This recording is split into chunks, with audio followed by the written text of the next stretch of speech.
আমিও যদি এরকমভাবে যদি নামাজ পড়তে পারতাম। আসসালামু আলাইকুম রহমতুল্লাহ। আসসালামু আলাইকুম রহমতুল্লাহ।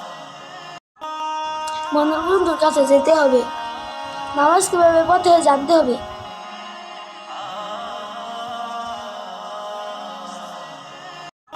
আমাকে কি তুই কি নামাজ শিখাতে পারবি?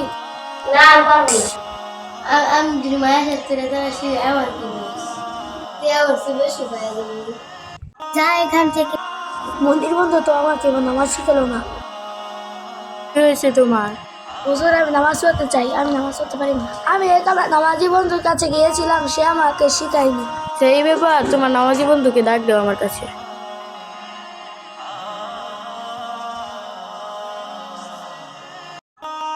আসসালামু আলাইকুম হুজুর।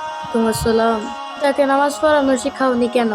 তাকে নামাজ পড়ানো শেখালে তো আমারই লস হবে, কারণ আমার চেয়ে বেশি পেয়ে যাবে সে। আমার মাদ্রাসায় পড়ে তবে কি লাভ? মনে রাখো, অহংকার কিন্তু পতনের মূল। ইবলিস শয়তানে কিন্তু অহংকার করে এই ফেরেশতাদের সরকার থেকে পতন হয়েছে। এই অহংকার থেকে দূরে থাকো। আর আমাদের প্রিয় নবী হযরত মুহাম্মদ সাল্লাল্লাহু আলাইহি ওয়াসাল্লাম বলেছেন, বাল্লিগু আন্নি ওয়ালাউ আয়া। আমার পক্ষ থেকে একটি বাণী হলো পৌঁছায় দাও। তুমি পারো, তুমি পৌঁছে দাও।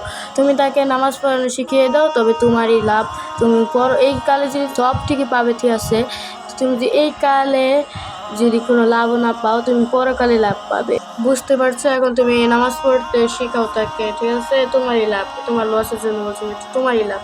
আচ্ছা হুজুর, আমার ভুল ভাঙানোর জন্য ধন্যবাদ। সবাই লাইক করবেন। এই ভিডিওটার মূল উদ্দেশ্যটাই হচ্ছে হাদিস প্রচার করা।